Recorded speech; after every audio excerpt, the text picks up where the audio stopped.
What is your name? Albert Charles Bud Hogan. The Bud is not really part of my name. When and where were you born? I was born in 1929 at the foot of Hickory Nut Mountain. When you left our house, you went straight up the mountain.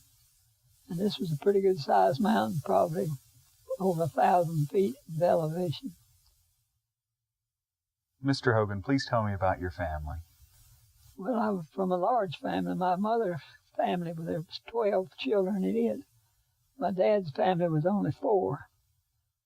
But in my family, there were 10 children, 3 girls and 7 boys. And the last 5 were boys. What kind of work did your parents do? Well, my father was a farmer by trade, but he also had a sawmill.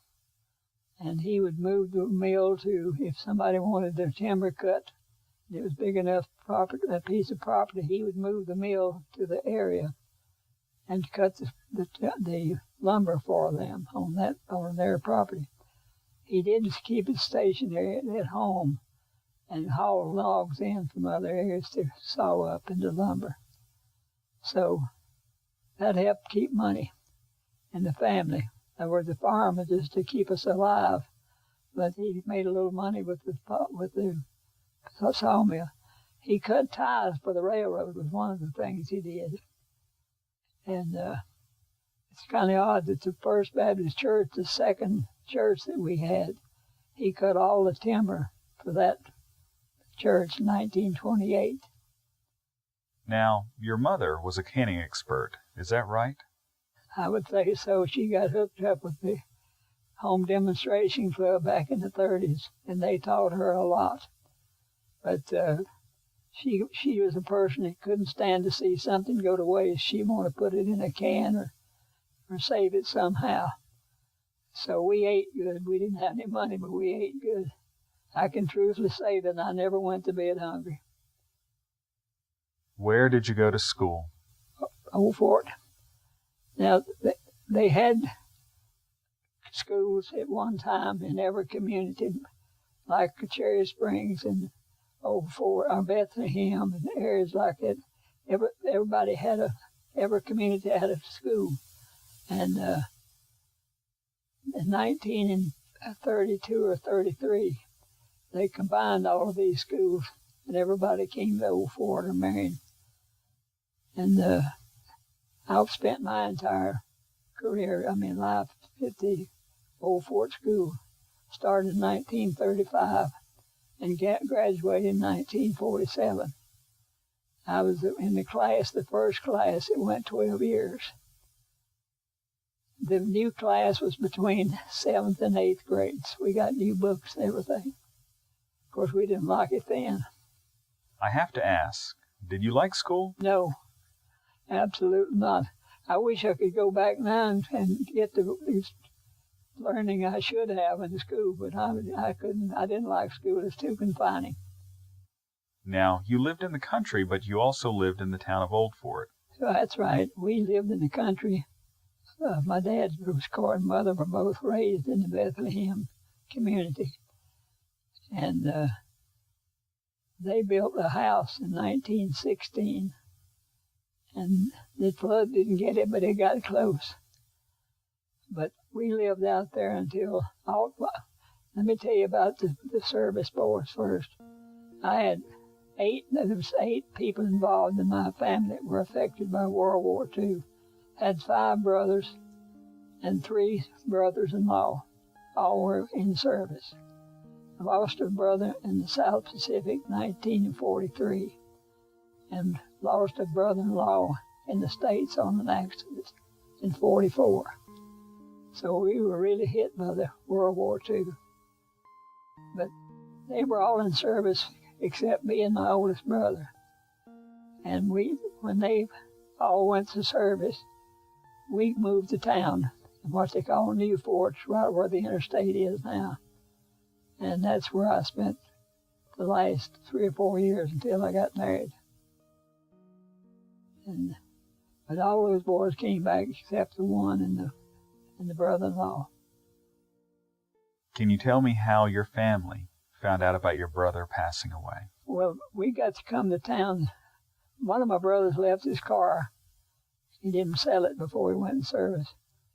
And we would get to come to town once in a while in that car.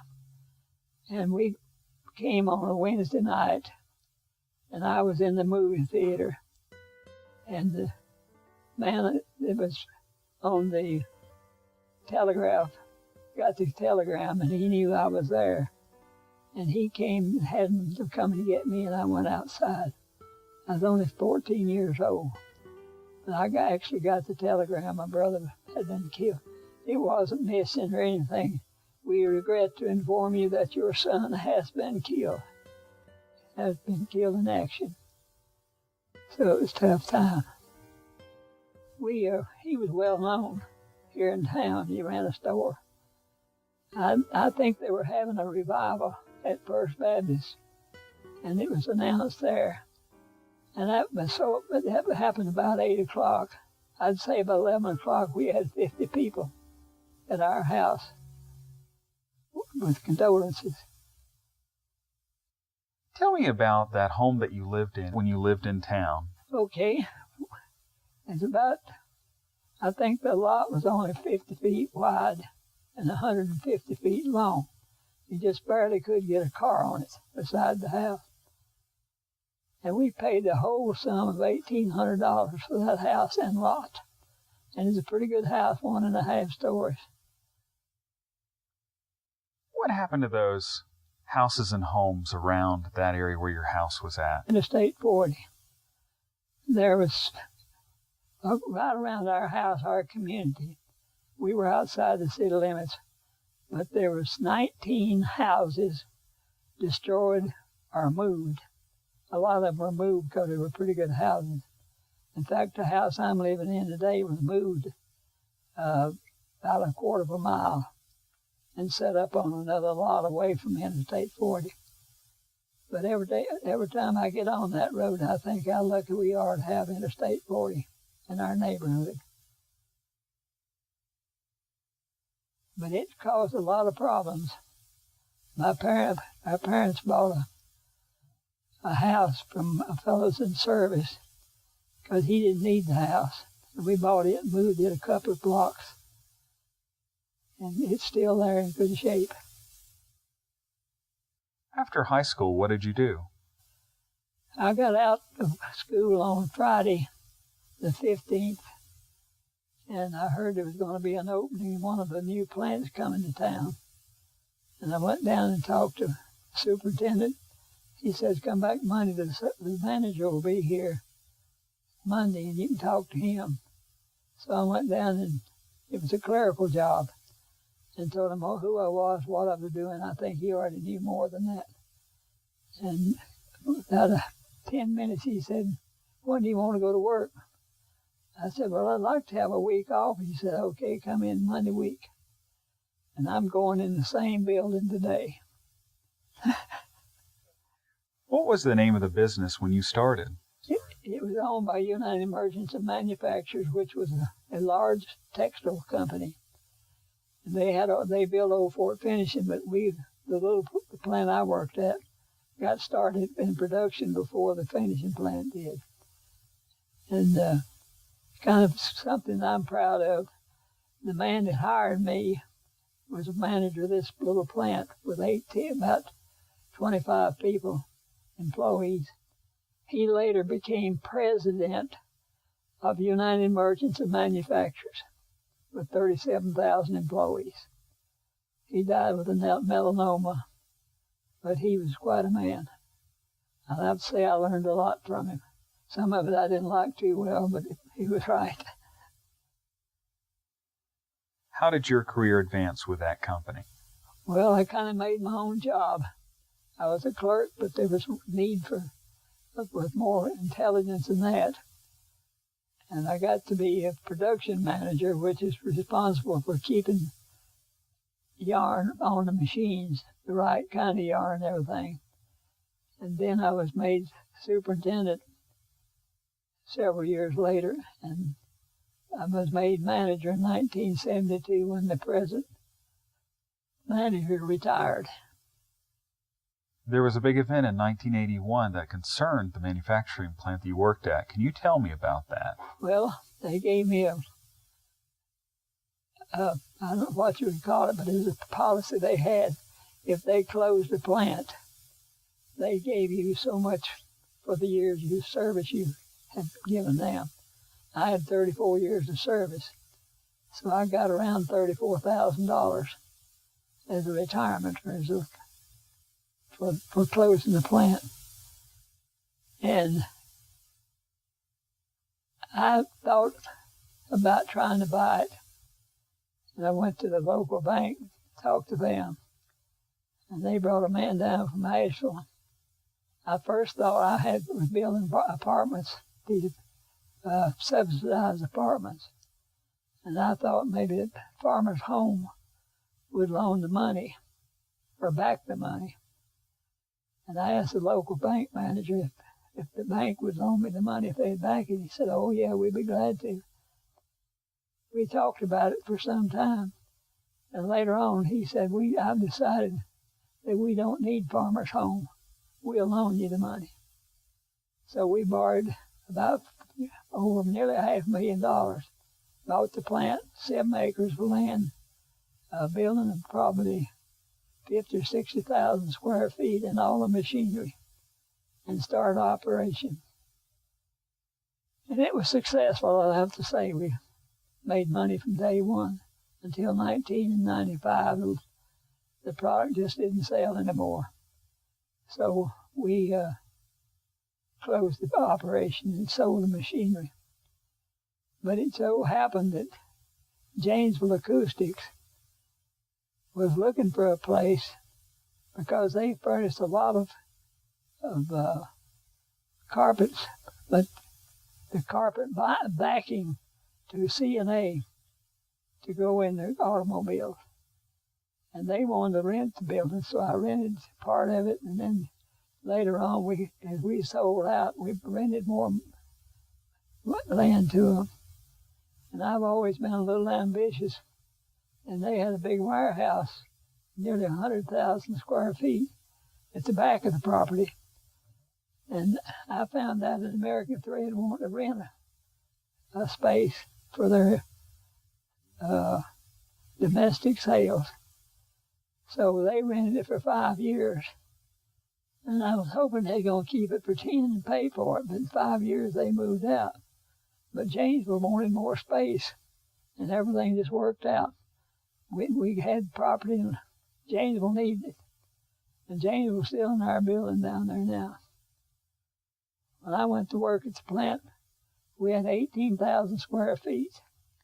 And now all of the buildings together is 140,000 square feet of production space. They were getting ready to close the plant in 1981, and you have all these employees there. How did you transition from a closing plant to a reopened plant? I just kept running it. Friday afternoon, the people were working for United Merchants, and Monday morning they were working for Arrowhead Corporation. We never slowed up. Why did you call it the Arrowhead Corporation? Because we got an Arrowhead here in town. I asked the mayor if we could use his stationery, if it's got a picture of an arrowhead on it, if I could use it. And he said, sure. So that's where we got our name. I want to back up a little in time. In 1981, you formed your own corporation. That's right. We formed a corporation. How old were you at that time? About 50 to 55, somewhere in that range.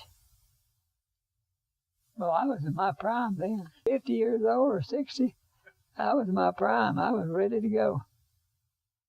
I never backed down from a challenge, I'll say that.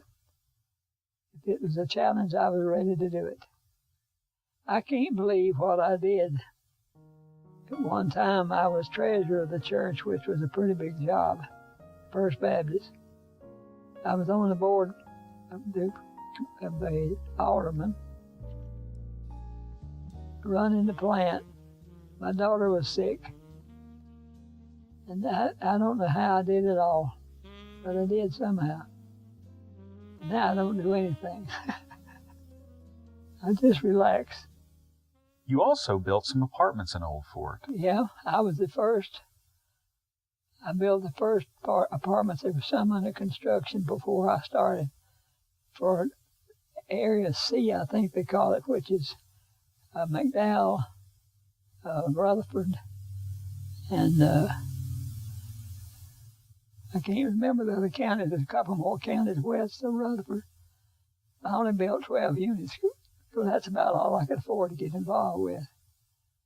And we opened the first government subsidized apartments in this whole area, in those 5 counties. Well, that worked, and there was a lot of people needed that, widows and people that didn't have any, living in old mobile homes and store buildings and things. So I got them to agree to build 8 more. So that put 20 units here in Old Fort. And then I had a couple of nephews like what I was doing, and they wanted to get into it. And we bought land in Marion and built Woodland Court, which is still in operation. And the architect was doing all this work for me, wanted to get involved, so we built 8 more, which we call Woodwinds apartments here in Old Fort behind the funeral home. But I'm out of it. I sold them all. And it just got to be more than I can handle. Can you tell me more about local industry here in Old Fort? We had a tannery here from about 1910 until 1932. Lightning struck the plant and burned it down. They had fire departments from all over the state came in here to fight that fire because that was a big old wooden building. There was nothing. We had a big smokestack. It must have been about 300 feet high, standing where the buildings were. And I watched them tear it down in 1945 when the United Merchants came here. But from about 1932 to 1945, we didn't have any industrial work here at all. Well, that tannery, they came here because I think of the water and the chestnut wood. They used the brick, they used the bark off the chestnut trees, and they call that the acid wood. And they used that bark to make acid to take the hair off the hides. And they had people, about as many in the mountains cutting timber as they did working in the plant. Now, where my plant was the wood yard. They had a flume line from ahead of Curtis Creek that brought the logs down. I've seen pictures of it, but it was a tremendous thing, you know. But they turned the creek Curtis Creek into the flume line, put the logs in the thing, and they came out and shot into the area right down there where my plant is. And that's gospel. You can put that in there. I know for a fact that that's what happened. They had they call it a dinky. It was a little train that hauled it, wood from that area there up to the plant where Old Fort Finish is located. But that Old Fort was a booming town in the 30s. Not 30s, the 20s. The 30s left us with nothing. It just wasn't here. The United Merchants came here in 1945 and built this plant down here. Of course, it was nothing like it is now. But they came for the water and the people. They had plenty of people, good, hard-working people, and they needed water to dye their cloth with. So they built the plant around 1947 when it first started running. And they had it sounded like the catastrophe is why I'm here. But they had a plant in South Carolina down at just east of Augusta, Georgia. They had about 5 plants there. Clearwater Finishing, all of it. And they, on 4th of July week, they always shut the plant down and did repairs and things.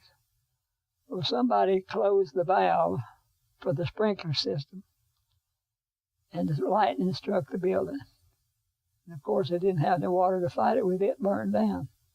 This insurance company took that valve to Massachusetts and put it in a cage and put a sign on it, it's $1 million valve, because that's what it cost them. But anyhow, they had what they called a tricot plant, T-R-I-C-O-T, the special knitting down there in that plant. When it burned, of course, the machines were gone. But it was a hot item at that time, and they bought some new machines and built this little plant where I went to work. And that thing was successful almost from day one. Of course, that being the future president probably had a lot to do with that. But that's how I got here. They moved. You didn't have any brick after the war. But they cleaned those brick in that old plant down there and put them in a boxcar and sent them up here, over 100,000 brick. And that's what the outside of that building was made from. And I can show you brick that's been hot, been painted, and everything else. We did an addition one time, and they couldn't get any bricks to match. But the university at Greenville, I guess the name leaves me right now, but they were tearing down a building down there, and they had some old brick, and we brought some of them up here to try to match the building. What is the name of that university? I just can't remember, but that's a story of how that plant was built. Of course, they had plenty of labor around here because nobody had a job anyhow. But old Fort Janesville came along and said, we're going to build an old fort because of this plant being here. We'd like to trade with you if we can. Well, I put up a good show. I said, I'm not interested in selling. All the time I was wanting them to make me an offer. They finally did, and I sold out. I got out of it because it was too big for me. You couldn't get stuff approved. The big boys had it all sewed up. They wouldn't approve it for anybody else. So I just got in over my head, but I got out. I didn't lose too much money. They rented buildings from me, and then they wanted me to give them more space, and I kept that big building behind me, which was been the warehouse. That's nearly 100,000 square feet. They were pretty well happy. But then I was still trying to run up there in the knitting plant, but not doing any good. They wanted that, so I quit and rented them that. So now they got around 135,000 square feet of space rented from me. So that's where I'm making my money. It's a whole lot easier to rent than it is to run a factory. I say, things have just fell in place for me. I'm not smart. My life is pretty well made for me. That's the way I feel about it. It was laid out for me by other people, and I was smart enough to accept it. I would not take anything from my experience on the farm. I had to work, and it wasn't always easy. But I learned so much from being on the farm and seeing all the things that had to be done. And I just wouldn't take anything from it. I think I learned what the dollar was all about and how hard they are to get and how hard they are to keep. But we basically raised most of what we had, of what we ate. Had to buy the sugar and the coffee and things like that, but we even had wheat that we took to the mill and had it ground and used it for flour or whole wheat. And we killed about 3 hogs a year. My dad was an expert on dressing hogs and saving the meat. we always had country ham for breakfast. And he was I've told a lot of people when I got to running the plant, I would like to have him as a supervisor, because I'll guarantee you he would have thought of a lot of things that people ought to be doing. And he would have seen that they were doing it. He's just a wonderful man. He never told me, son, do this, do that. But I watched him and I learned by example. And my mother the same way. They went to church. They were not deeply religious people, that, it's like some people. But they were good people.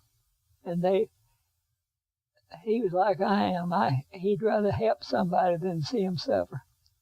And he did a lot of it. And he was a politician, too. Yeah, I took some of that from him.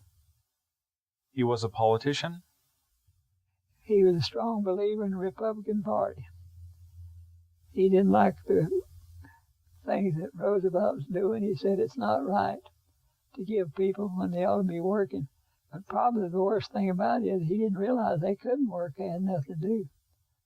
I went to school the first year in 1935, and they were building what became the high school building, the auditorium, and the principal's office. I don't think they painted that building the whole time I was in school. There was no money. We had a baseball team. We didn't have a catcher's mitt. It's amazing what the Depression brought. And we were not wealthy, but we were a lot better off than a lot of people. We had 10 of the houses they lived in. And I told you the other day, the man went around and collected all the Landon and Knox place cards he could find and mailed them on the inside of the house to keep the wind from blowing in. It was really a hard time. You just couldn't get a job anywhere. But they went through. Drexel had a furniture plant, Marion, Broyhill. They called it something else, but it was Broyhill. Marion Manufacturing was there. Cross Mill was there. And I don't remember any more plants. But people went from here to Marion to work. They even had a bus, an old school bus, that they drove 2 or 3 shifts, 2 or 3 times a day to Beacon Manufacturing. And a lot of people worked at Beacon during the war. He went at 7 o'clock in the morning and took the third shift back and picked up the first. But he went 3 times a day, I think. And that bus was full. But that kept a lot of people going. But Cross Mill was a big thing back then. I know we had no manufacturing here for several years. People had to go to Marion or Black Mountain to get a job. But we got Ethan Allen was the last one to build. We have where Ethan Allen stands now. Mr. Broyhill, the old man Broyhill, and one is James's daddy, the senator's daddy. He was a Republican, and he was going to build a plant down there. I remember his son came here, and we went down there and went all over it. But he found out that a good Republican in Rutherford County had land for sale, so he bought the land down there. But Ethan Allen came along. They had a little old plant here in town, but it wasn't big enough. And they came along and they built that big building down there. C&A came before them. Parker Hosiery has been here since 1947. They were never a big operation, but they worked a lot of people that wouldn't work on the second and third shifts. They did most of their work on the first shift. And now we've got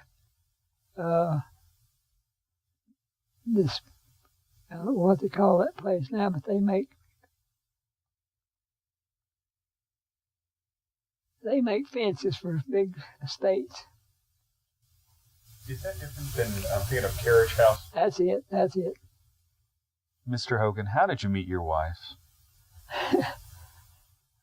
Well, she was raised in Cross Mill section of Marion, and she went to Appalachian. And of course, she, like most people, she didn't want to stay over there. She went 3 years, and she found out she could get a job teaching with 3 years experience. So she quit college and came back to McDowell County. And she came to Old Fort looking for a job, and they hired her as a teacher over here. And I heard there was a pretty young teacher going to the First Baptist Church in Old Fort, so I just made myself available. I went up and spoke to her and asked her if I could take her home. She said, sure. And from there, it's been about 67 years or 64 years or something like that. You were born here in McDowell County. That's right. Lived here all your life. That's right. What's the longest you've ever been away from McDowell County? About 12 days.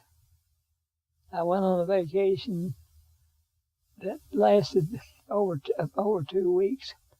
We traveled with Christian Tours a lot. We made about 30 trips with them. Some of them was overnight, some were 8, 10 days. And it was really a great way to travel. They have nice coaches. They have Christian directors that tell you what's going on. They have good, safe drivers. But we made one trip all the way as far west as Montana and then back down through California. And then the southern route. That's the one that lasted about 12 days. Did you, Arthur Lean, ever think about living anywhere else? No. I never wanted to live anywhere else. Still don't. She probably would have, but I wouldn't. My roots were too deep here. I just wouldn't want to leave. You have served in local government here in Old Fort. Please tell me about your experiences. Well, the company wanted me to serve on the Board of Aldermen here, so they'd have representation. And I was elected every 2 years from, I don't remember the dates, but in about 13 years. I was mayor pro tem for 8 years. The mayor was old and was not able to do much, but he was a good man. We kept him as long as we could. So I actually acted as a mayor for 8 years. And that's quite an experience, even with a small town like Old Fort. What are some of the boards you have served on? Well, I've been on several. I was on the Red Cross board at one time. I served on Foothill Industries, the sheltered workshop.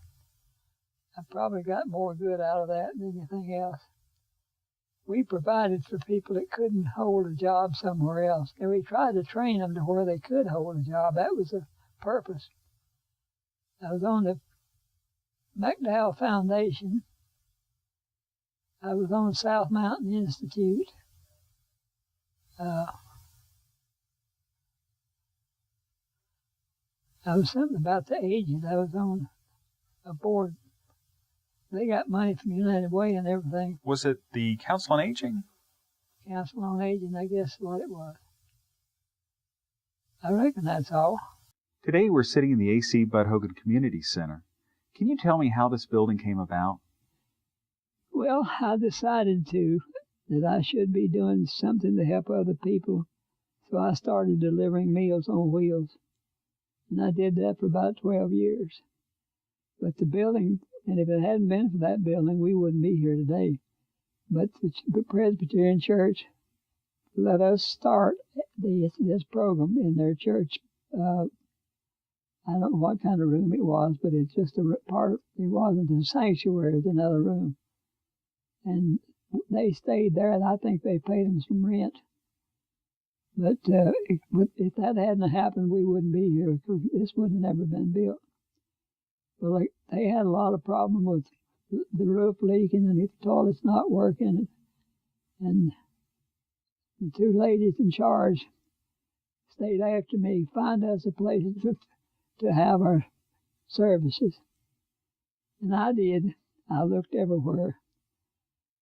But two people that helped the most, I guess, on this was Chuck Abernathy, the county manager, and Andy Webb was the chairman of the Board of Commissioners.